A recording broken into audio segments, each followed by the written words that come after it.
함께 은혜 나누실 말씀은 사도행전 1장 1절로 9절까지의 말씀이 되겠습니다. 신약성경 사도행전 1장 1절로 9절까지의 말씀입니다. 다 찾으신 줄로 알고 교독하도록 하겠습니다.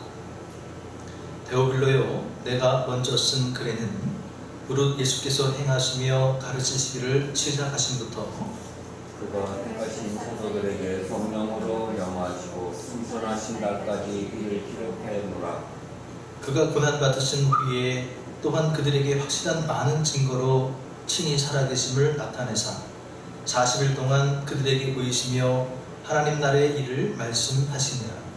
사도와 함께 모이사 그들에게 분부하여 이르시되 예루살렘을 떠나지 말고 내게서 들은 바와 아버지께서 약속하신 것을 기다리라.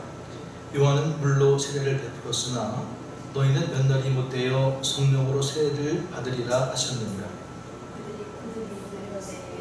예수께서 여쭈어 이르시되 주께서 이스라엘 나라를 회복하심이 이르되니까 하니 이르시되 때와 시기는 아버지께서 자기 권한에 두셨으니 너희가 알 바 아니요 오직 성령이 너희에게 임하시면 너희가 권능을 받고 예루살렘과 온 유대와 사마리아 땅까지 이르러 내 증인이 되리라 하시니라.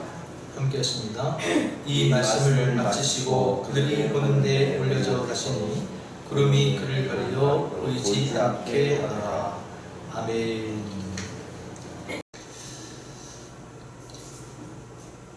할렐루야. 여러분 반갑습니다.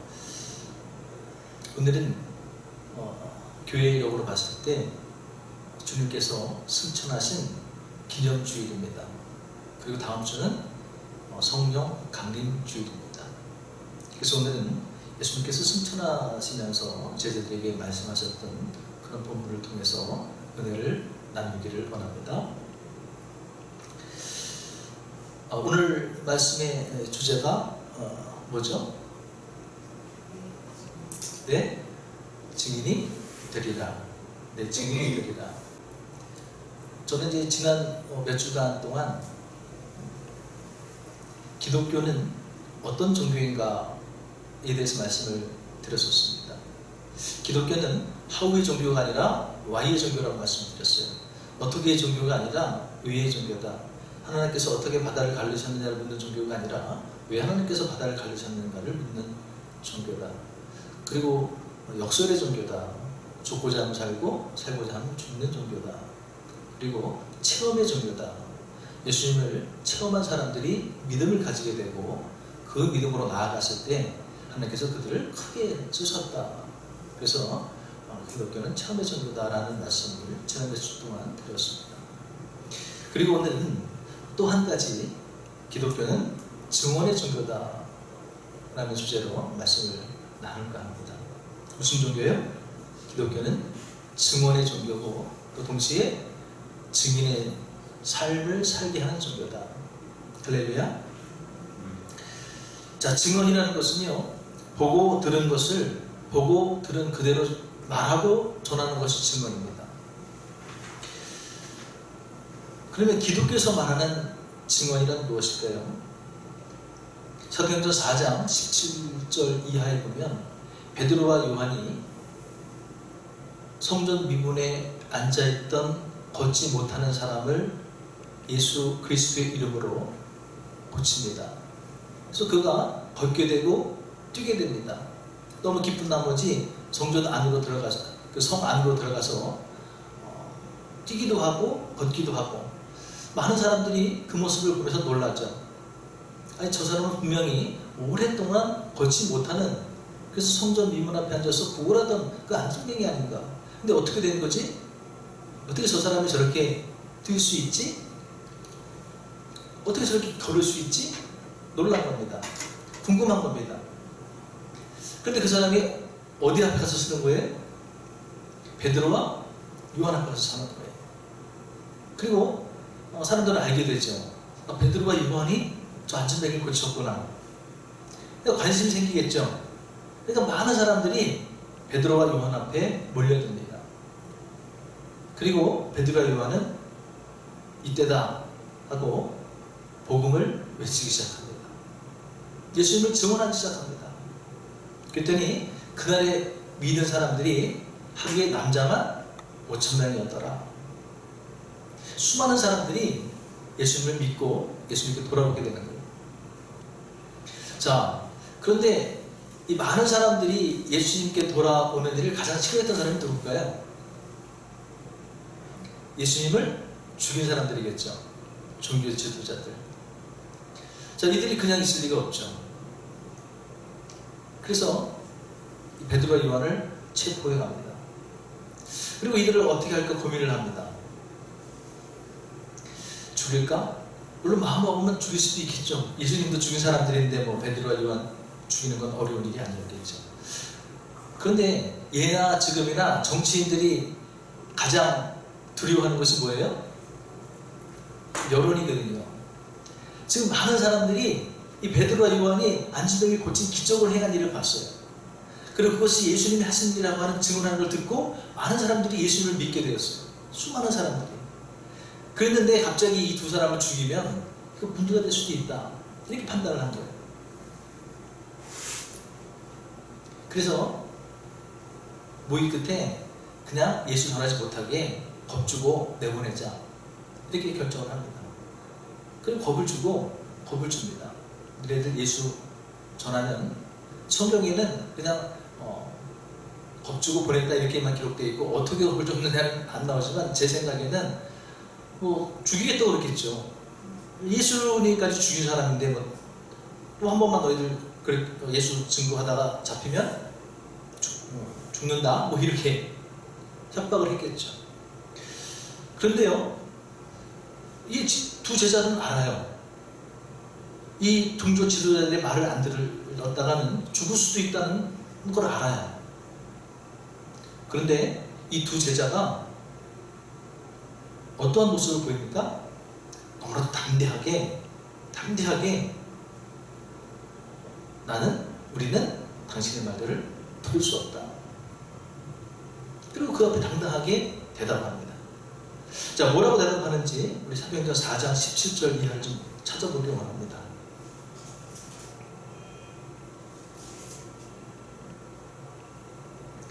사도행전 4장 17절로 20절까지의 말씀 한번 함께 나누기 원합니다.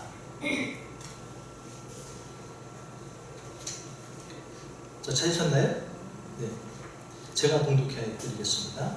자, 이것이 민간에 더 퍼지지 못하게 그들을 위협하여 이후에는 이 이름으로 아무에게도 말하지 말게 하자 하고.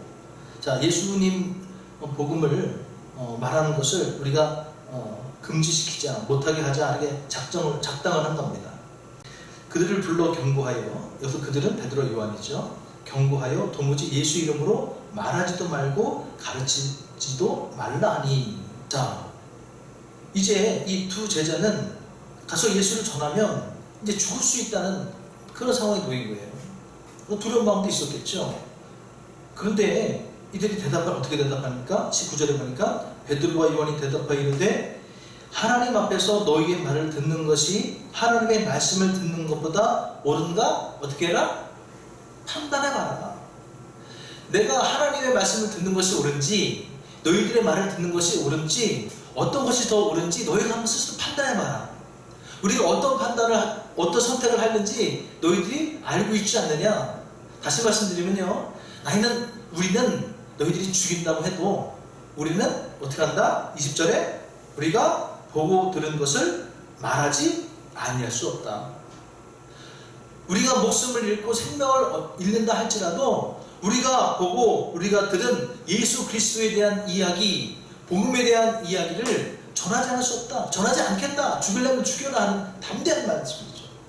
이렇게 외칩니다. 이것이 바로 기독교에서 말하는 증언입니다. 어떠한 상황 가운데서도 내가 보고 내가 만난 내가 들은 예수님에 대한 이야기, 이것을 말할 수 있는 이것이 기독교에서 얘기하는 증언이에요. 그리고 이렇게 말하는 사람을 증인이라고 합니다. 기독교 2000년 역사 속에서 수많은 믿음의 사람들이 이 증언 때문에 이 증인의 삶 때문에 순교를 했습니다. 그리고 그 순교를 통해서 기독교는 발전을 했고 세상은 변했습니다.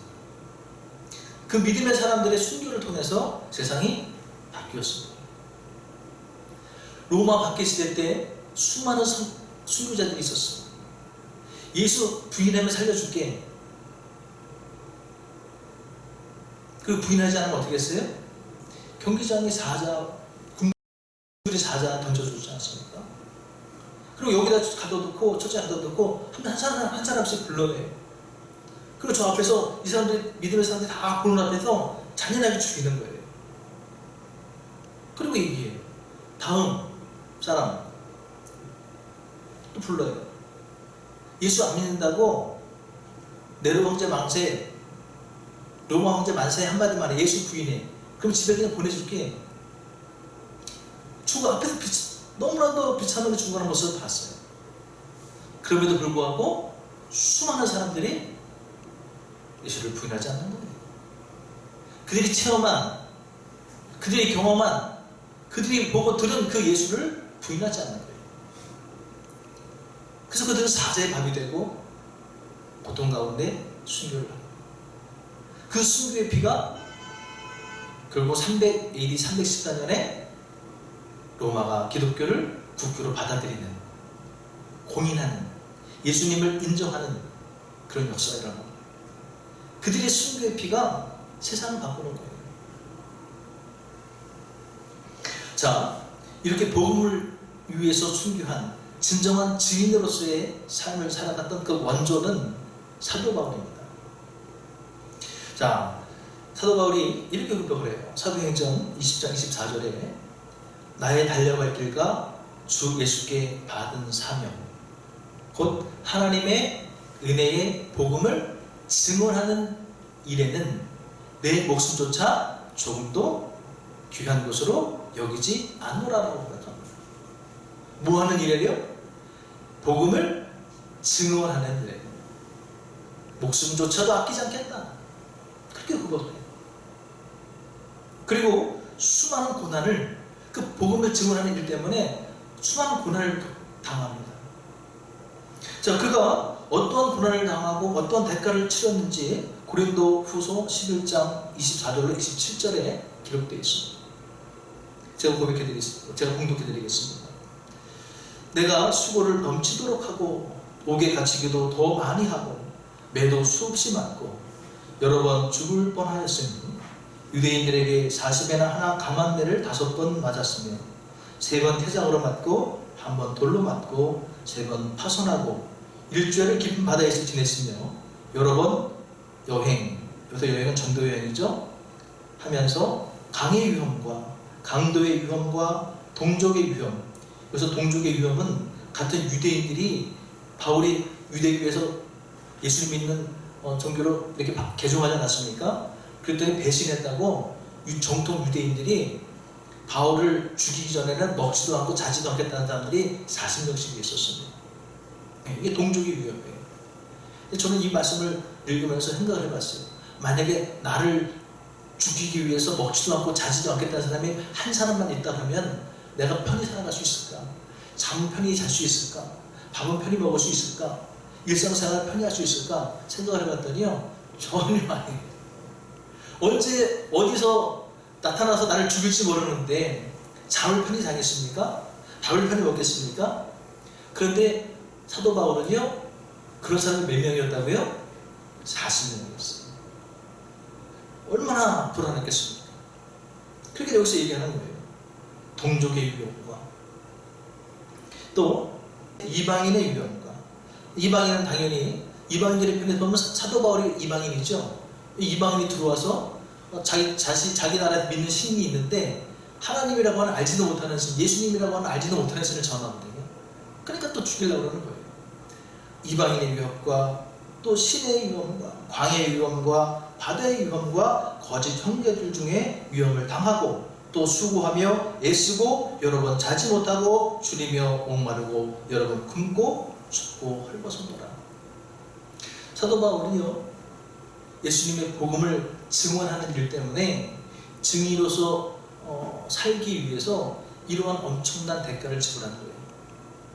이것이 진정한 증인입니다. 이것이 진정한 증언자입니다. 또 사도 바울뿐만 아니라 베드로를 비롯한 12사도들 역시 순교의 길을 갔습니다. 증인의 삶을 살고자 순교의 길을 갔습니다. 문헌을 찾아보니까 이 12제자들이 어떻게 순교했는지 기록이 있어서 제가 적어왔습니다.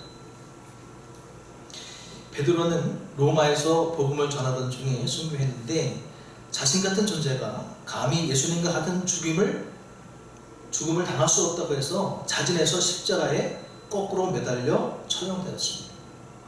안드레는요, 아가야에서 X자형의 십자가에 못 박혀 순교했으며 그 X자형의 십자가를 안드레의 십자가로 부르게 되었다고 합니다. 야고보는요, 갈릴리를 통치하던 분봉왕 헤롯 아그리파 1세가 유대인들의 환심을 사기 위해 당시 갈릴리 지역에서 복음을 전하던 야고보의 목을 잘라 순교당했다고 합니다. 또 요한은요, 에베소에서 활동하다가 밤모습에 유배되었죠. 복음을 증언하기 위해 모진 고난의 삶을 사는 겁니다. 유배의 삶. 그리고 그렇게 살다가 또 하나님 나라에 간 겁니다.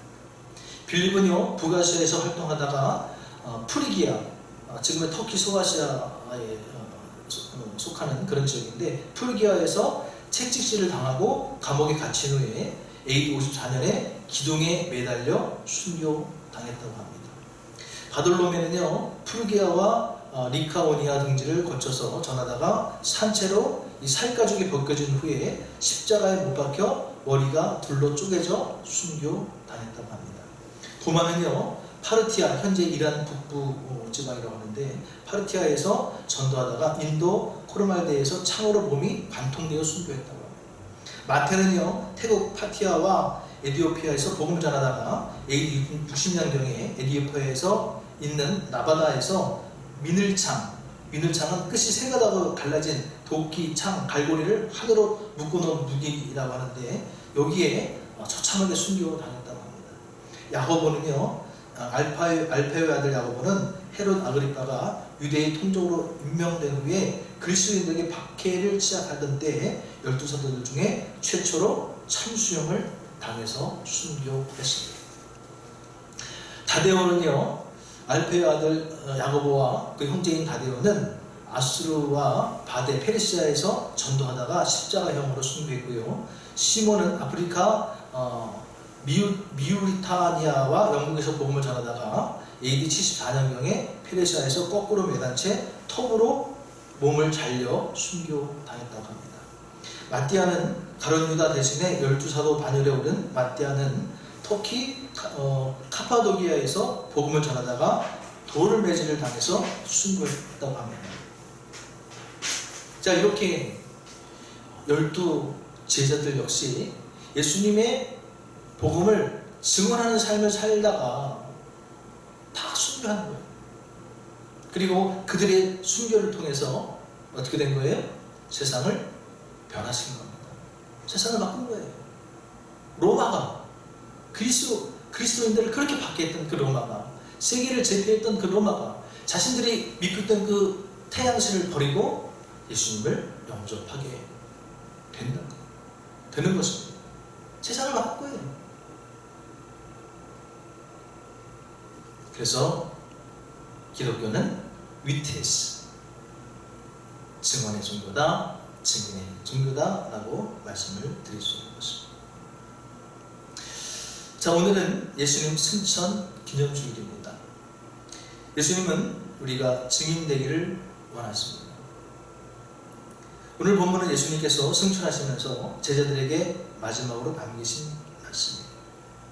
자, 4절을 한번 다시 보시겠습니다.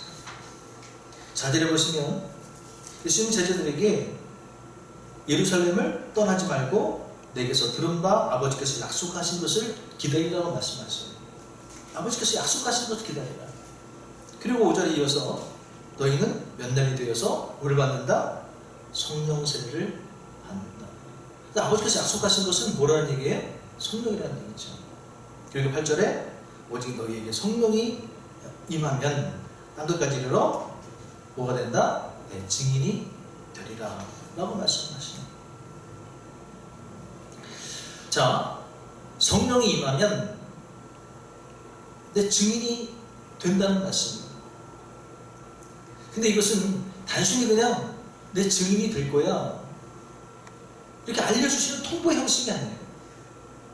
이것은 너희들이 증인의 삶을 살아가게 될 것이라고 하는 예언자적인 선포인 동시에 이것은 너희들이 반드시 나의 증인으로 살아가라고 하는 명령인 것이에요. 예수님의 명령이에요. 너희들은 반드시 나의 증인으로 세상 가운데 증언자로 그렇게 살아가야 돼. 그렇게 살아가. 자, 명령은요, 해도 되고 안 해도 되는 선택의 문제가 아니라는 거예요. 명령은요, 반드시 지켜야만 되는, 순종해야만 되는 복종의 문제라는 거예요. 우리는 예수님의 자녀요 하나님의 백성인 동시에 우리는 예수님의 군사들입니다. 그렇기 때문에 우리는 예수님의 명령에 복종해야 될 의무가 있는 거예요. 근데 전제가 있어요. 성령이 임하면 증인이 된다고 말씀하세요. 자, 예수님의 증인으로 살아가는 것. 그럼 나를 통해서, 내 삶을 통해서, 내 말을 통해서 예수님 믿지 않는 사람들이 예수님을 보게끔, 느끼게끔, 알게끔 하는 거 아닙니까? 그건 쉬운 말로 전도라고 표현도 합니다만. 근데 그게 여러분 쉬워요, 어려워요? 사모님 어떠세요? 전도하기 어렵죠. 저도 어려워요. 전도는 어려워요. 왜 어려울까요? 오늘 말씀하신 대로 성령이 우리 안에 역사하지 않으면 어려운 거예요. 물론 예수 믿으라고 전할 수는 있어요. 그러나 진정으로 그 사람 마음을 변화시킬 수 있는 감동과 가만을 줘서 정말 예수님 믿게 하는 그러한 전도, 이거는 성령의 능력이 아니고서는 감당할 수 없는 거예요. 그 능력이 있어야 되는 거예요. 그 능력은 어떤 능력이냐?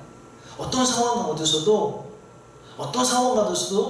예수를 드러낼 수 있는, 내가 보고 들은 그 복음에 대해서 목숨을 잃는다 하는 그 유혹 앞에서도, 그러한 위기 상황 앞에서도 그렇게 말할 수 있는, 증언할 수 있는 그 능력이 있어야 되는 거예요. 세상을 이길 수 있는 능력, 세상을 두려워하지 않은 그런 능력, 그 능력이 있어야 되는 거예요. 그 성령의 능력을 원어로 두나마이. 이 두나마이에서 어떤 용어가 나왔습니까? 다이나마이트라는 단어가 나왔어요. 노벨이 다이나마이트를 만들고 이름을 짓는데 그냥 짓는 게 아니에요. 이 성령의 능력, 두나마이라고 하는 이 말에서 영감을 얻어서 다이나마이트라는 그 폭약의 이름을 지은 겁니다. 여러분, 다이나마이트의 능력이 어떻습니까? 길을 만들 때, 터널을 뚫을 때 큰 바위산을 만나요. 근데 그 엄청난 바위산도요, 엄두를 낼 수 없지만 이 다이나마이트면 해결이 돼요. 다이나마이트를 사용하면 그 단단한 바위산도 그냥 박살나는 거예요. 그리고 구멍이 또 터널이 뚫리고 길이 나는 겁니다. 이것이 다이나마이트의 능력이에요. 이것이 두나마이의 성령의 능력이에요. 이 능력이 있으면 전도 어렵지만 감당하는 거예요. 목숨 걸고 죽을 위기에 처할지라도 당당하게, 담대하게 예수님을 증언할 수 있는 거예요. 이것이 증인으로서 살아가기 위한 전제 조건, 성령을 받아야 된다는 거예요. 이 성령으로부터 나오는 이 능력이 제자들에게 임하고, 또 그 제자들에게 믿음을 본받은 많은 순교자적인 신앙의 선조들에게 임했기 때문에 세상은 변화된 거예요. 그리고 오늘날 우리에게도 그 은혜가, 그 복음의 능력이 전달돼서 우리에게 바뀐 거예요. 자, 우리나라의 복음이 전해진 초창기 시절에 우리 조선의 모습은 어땠습니까? 선교사들의 기록에 보면 첫째로 그분들이 얘기하는 게 그렇게 더러웠답니다. 집 앞마다 이렇게 오강에 가져나가서 이렇게 대소를 다 집 앞에다 버렸대요. 똘랑에다 버리고. 그래서 그렇게 대변이 이렇게 많았대요. 그리고 성병이 많았고. 그리고 무슨 얘기를 하면 받아들이려고 하지 않는답니다. 꽉 막혀 있고 답답하고 서양 귀신이라고 배척하고 무지하고. 그게 조선의 모습이었고. 근데 오늘날 그 조선이 불과 한 120년 좀 지났을까요? 오늘날 어떤 나라가 됐어요? 그 가난하고 세상 사람들이 알아주지도 못하던 저 끝에 동양 끝에 있는 조그만 나라, 또 오늘날은 그것도 반으로 나눠져 있죠? 그 대한민국이 오늘날 어떻게 됐습니까? 그들이 예수님의 사랑을 가지고 예수님의 복음을 들고 와서 그 복음을 증언하기 시작했어요. 그 선교사님들이. 그리고 조선 사람들이 그 복음을 받아들이기 시작했어요.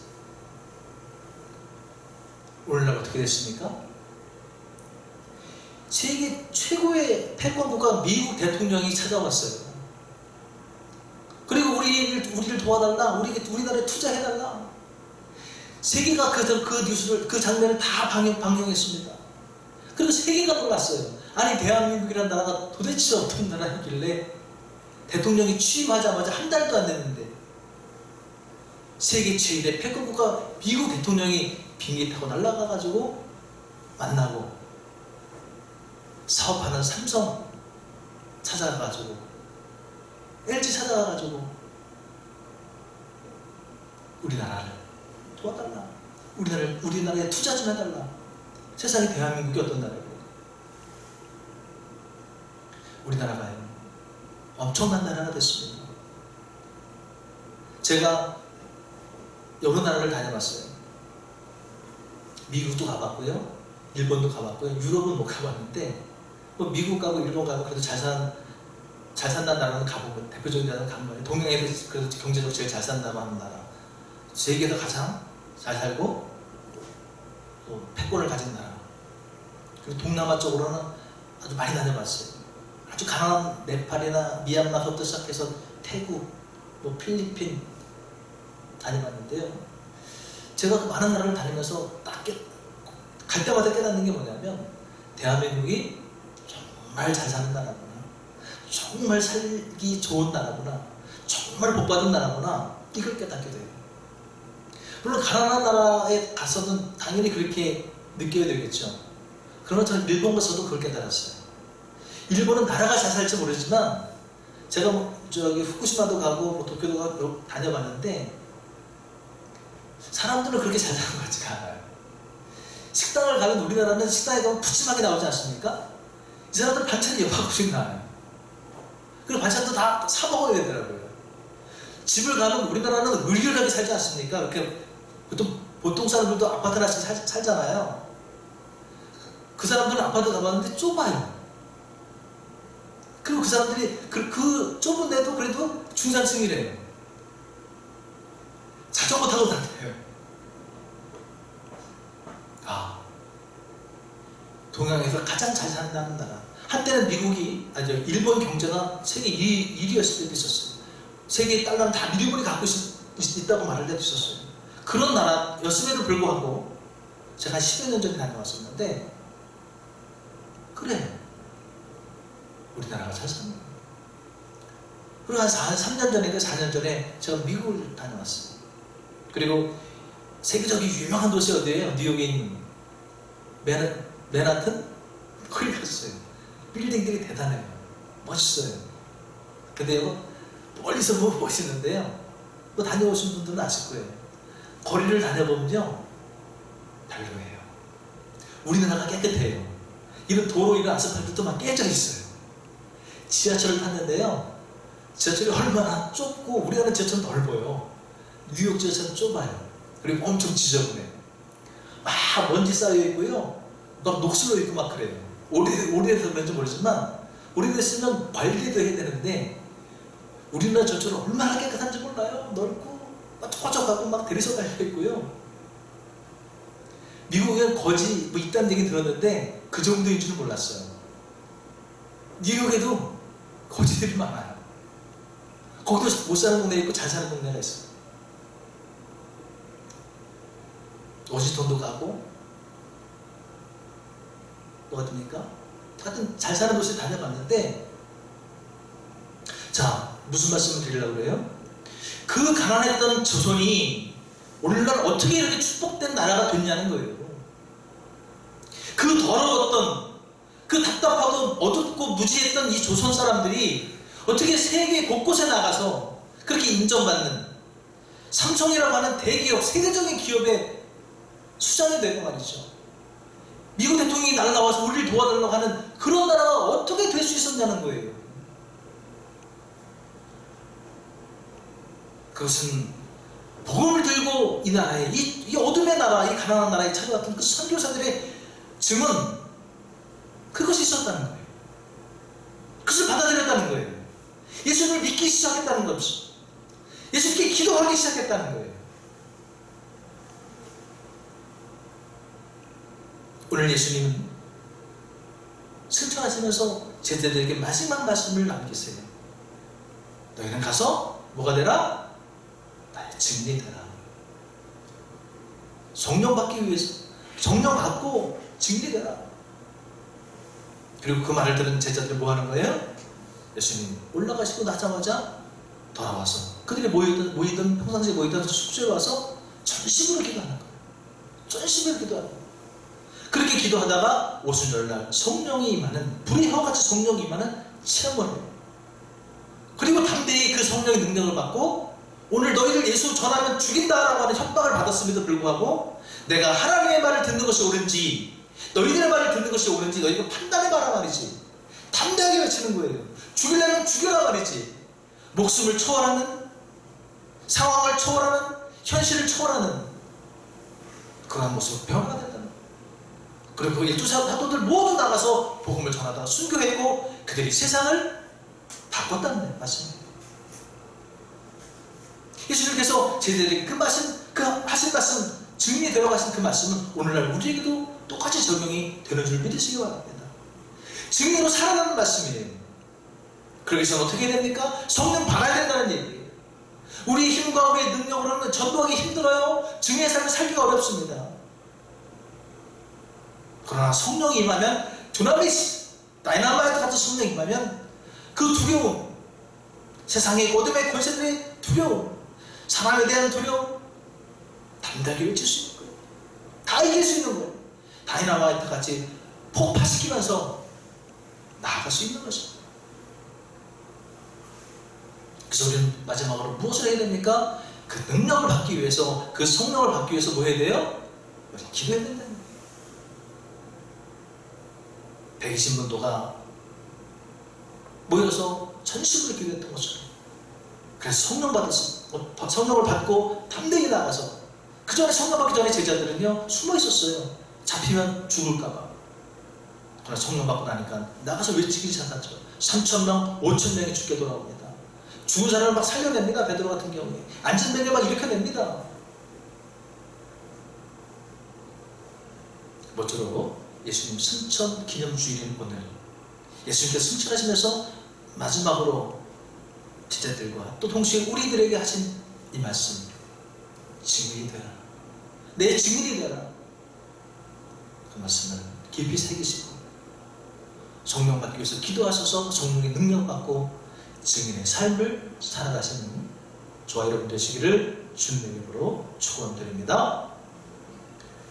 살아계신 아버지 하나님, 주님께서는 제자들에게 나의 증인이 되라고 명령하셨습니다. 그것은 오늘날 저희들에게도 동일한 말씀인 줄 믿습니다. 하나님, 저희들의 힘과 능력으로는 증인의 삶을 살아가기가 어렵습니다. 그러나 성령이 임하면 가능한 줄 믿습니다. 예수님, 저희들이 성령 받기 위해서, 그 능력 받기 위해서 기도하는, 또 기도의 삶으로 나아가는 그런 은혜를 충만히 부어 주시옵소서. 우리 주 예수님의 이름으로 감사하며 기도드렸사옵나이다. 아멘.